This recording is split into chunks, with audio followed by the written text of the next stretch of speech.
Nun di sana cahaya terang menembus mendung, menembus. Buddha Dharma itu sebenarnya seluruh ajaran yang ada di Borobudur itu semuanya juga salah satu aspeknya itu urusan kebajikan ini. Hidup yang susila, hidup yang dasarnya, hidup susila itu dasarnya ada dua gitu ya. Yang namanya hiri sama otapa atau hri sama apatrapya. Kalau kita ini menjalankan hidup dasarnya ada yang namanya hiri itu atau hri itu adalah kita punya standar kompas moral gitu ya, bisa disebut kompas moral.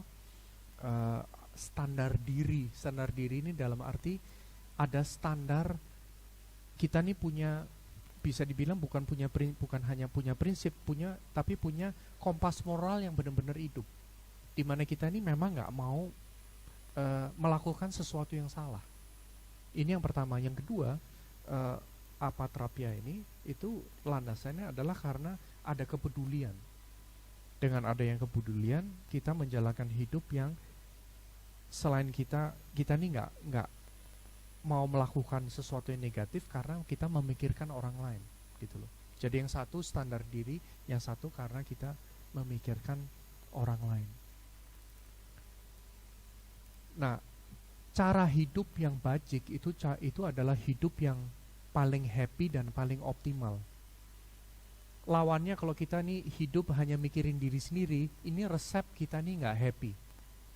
Dijamin kita nggak usah ngomong nibbana atau ngomong apa ya, hidup ini aja kita nggak bisa bahagia selama kita masih mikirin diri sendiri terus menerus. Ini maka itu alternatifnya sekarang kita menjalankan hidup yang bajik, yang memikirkan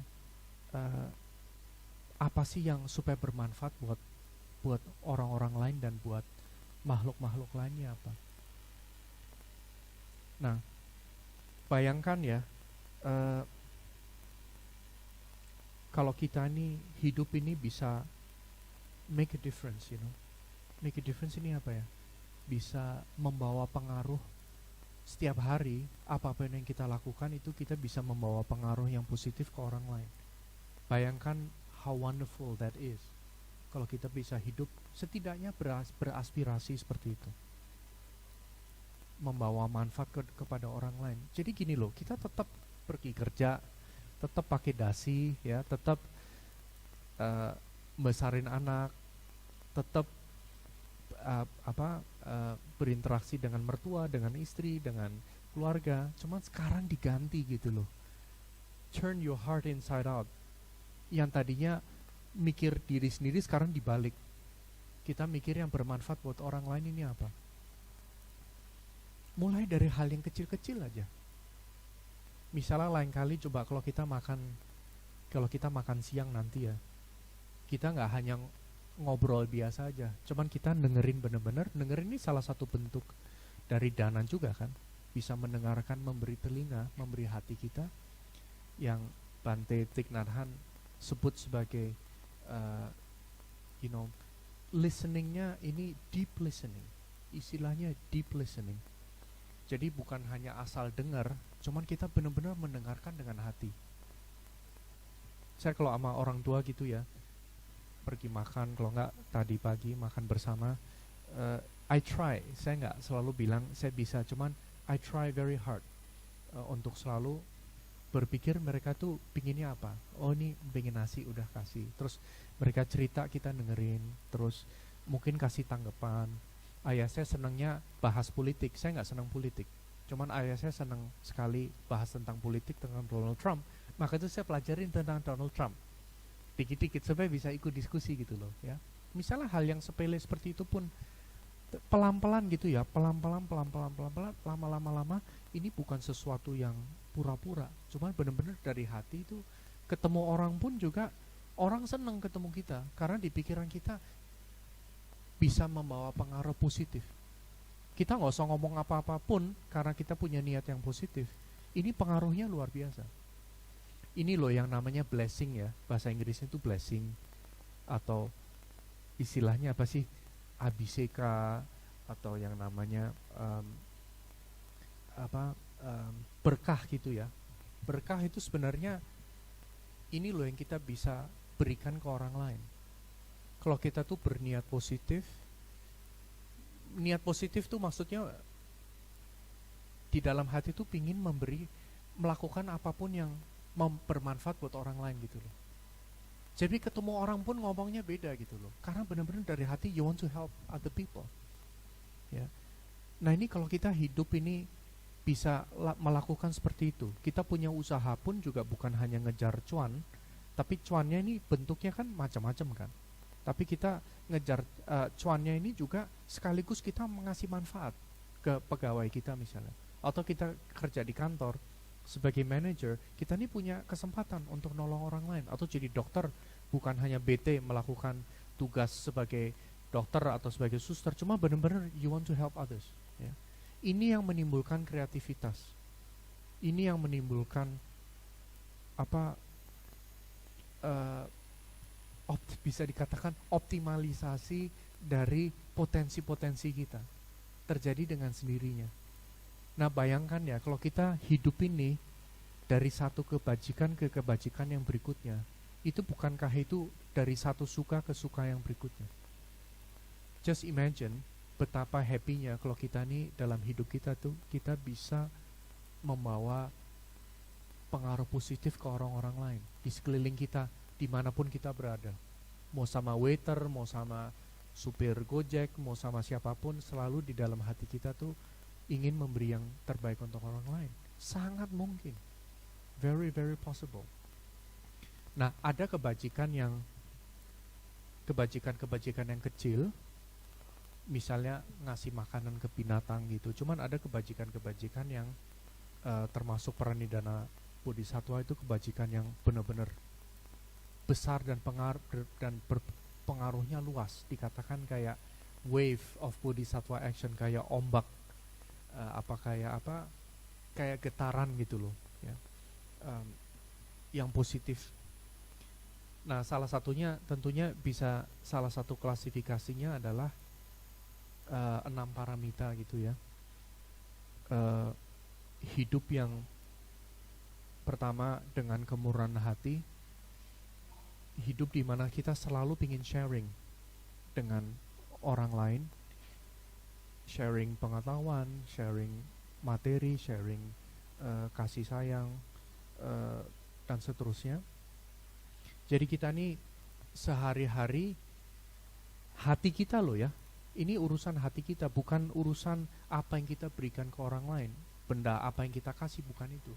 Cuman hati kita nih hati pemurah, hati yang memang pingin ngasih, ingin memberi gitu loh ya. Memberi apa?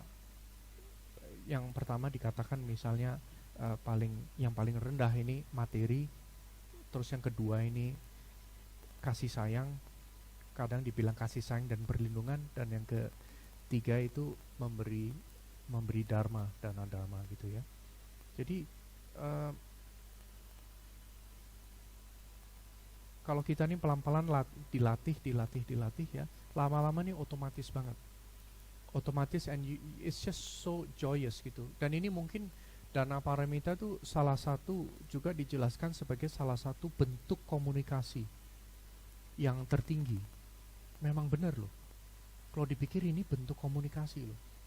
Bayangin kita komunikasi ke anak kita atau ke orang lain, itu hatinya hati pemurah. Kira-kira kata-kata yang keluar seperti apa? Kira-kira gerak-gerik badan kita seperti apa? Ya.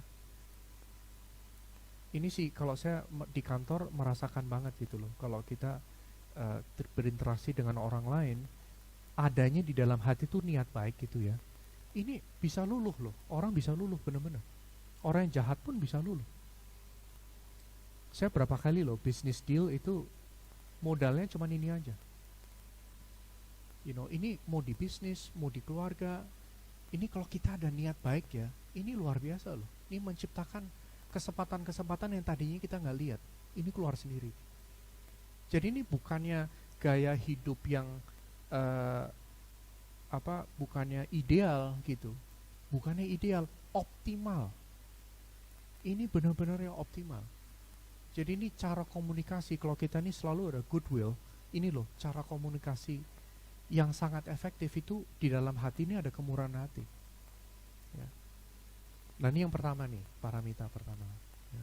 And then yang keduanya sila, ya, hidup yang susila, hidup yang dasarnya kepedulian sebenarnya. Terus yang ketiga itu sila kita nggak usah bahas secara detail, tapi secara umum ya, bayangkan ini sila sekarang dibalik ya. Bukannya sila itu bukan sesuatu yang pasif gitu ya. Bukan, memang keterangannya di Abhidhamma itu tidak bunuh, tidak ini, tidak ini, tidak ini. Tapi pengertian satu lagi adalah bukannya hanya tidak membunuh, cuman menghargai kehidupan gitu ya. Ini different, right? Bayangkan kita seumur hidup ini selalu menghargai kehidupan kayak apa? Ada teman sakit kita bantuin, ada binatang mau kelelep kacoa atau mau kelelep kita bantuin, kita keluarin, atau ada binatang kita fangsen. Ini kebalik jadinya. Bukannya pasif ya. Terus misalnya yang kedua tidak mencuri, kita selain tidak mencuri menghargai kepemilikan ya. Jadi lampu nyala kalau nggak ada orang kita matiin ya, keran juga air kita pakai secukupnya dan seterusnya dan seterusnya. Yang ketiga yang sering dibilang hidup tidak asusila ini artinya bukannya it's not exactly that gitu. Kata asusila ini sebenarnya bagus. Susila dari kata shila, shi artinya damai, cuman artinya juga shila artinya seyogyanya, sewajarnya. Jadi memang sudah sewajarnya kita nggak menyakiti makhluk lain, dan sudah sewajarnya kita bantu makhluk lain gitu loh. Arti kata sila ini menjadi bahasa Latin justisia. Justisia jadinya justice. Ya, justice artinya adil. Jadi hidup yang adil. Adil itu bukannya an eye for an eye. Saya colok, kamu colok saya mata, maka itu saya colok kamu balik. Kamu nyakitin saya, maka itu saya nyakitin. Bukan arti keadilan bukan dalam arti seperti ini. Cuma dalam arti kata yang sewajarnya memang kita bermanfaat buat orang lain gitu ya. Nah, ini yang ketiga itu yang urusan sex drive. Kita semua ini ada sex drive gitu ya. Memang keterangannya jangan sampai kita nih menyakiti orang lain atau makhluk lain karena nggak terkendali gitu nafsu seks. Saya cuma mau klarifikasi aja ya, bahwa memang kalau sebagai biksu atau biksuni itu memang nggak diperbolehkan sama sekali gitu ya. Karena dan sekali memang kita kalau udah biasa meditasi itu dengan sendirinya itu berkurang dengan sendirinya ya. Dan energi itu bisa digunakan untuk hal yang lain. Memang di keterangannya di suta-suta juga dijelaskan itu salah satu bagi seorang pria itu bentuk wanita itu paling indah, dan bagi seorang wanita bentuk pria itu yang paling indah. Keterangannya seperti itu gitu. Jadi mudah sekali attachment dan tapi yang penting gini, kita memang secara biologis itu ada the drive to procreate, memang itu it's built in ya. Tapi yang penting jangan sampai menyakiti orang lain gitu loh. Dengan jangan sampai nafsu seks itu nggak terkendali sampai menyakiti orang lain. So it's not whether you have it or not, it's what you do with it. Ya, bukan ada apa enggak, cuman isunya adalah digunakannya seperti apa. Ini loh, ini yang jangan sampai ini menyakiti out of control, terus menyakiti orang lain, terus kita sampai menghabiskan terlalu banyak energi dan resources untuk hal seperti itu ya. Dan sila berikutnya ngomong bicara truthful dan seterusnya. Oke, itu mungkin nggak usah terlalu panjang, kita semua juga udah tahu. Cuman untuk urusan speech ya, correct speech, ini yang ada di salah satu dari 8 itu adalah correct speech. Itu kalau kita ada hati yang pemurah dan hati yang penuh welas asih, dengan sendirinya ucapan kita akan menjadi ucapan yang bermanfaat. Kita nggak akan ngucap sepatah kata pun yang nggak ada tujuannya.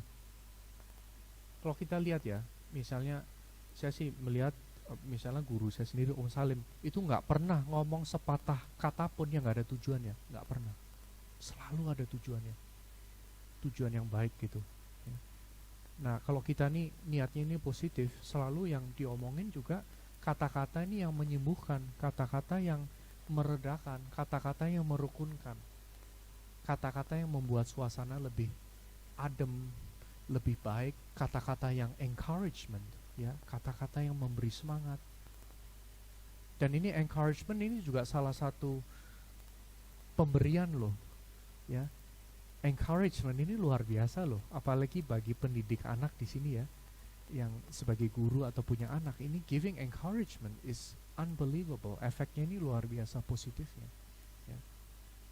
Saya juga sekarang bisnis utama saya adalah dalam bidang due diligence, uji tuntas, audit uji tuntas.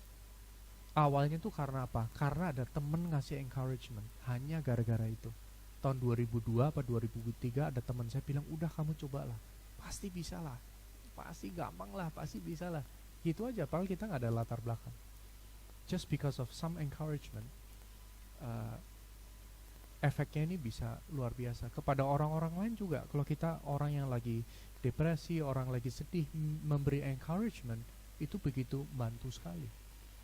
Maka itu bayangin gak sih kalau kita nih hati kita bajik, itu seperti apa efeknya? Hati yang bajik itu seperti apa efeknya? It's incredible. Dan kalau hidup kita membawa manfaat ke banyak orang, bukankah itu yang kita mau di hati kita, di lubuk hati kita? Kita semua pingin kok seperti itu ya. Dan kita semua itu, ini semua bisa dilatih.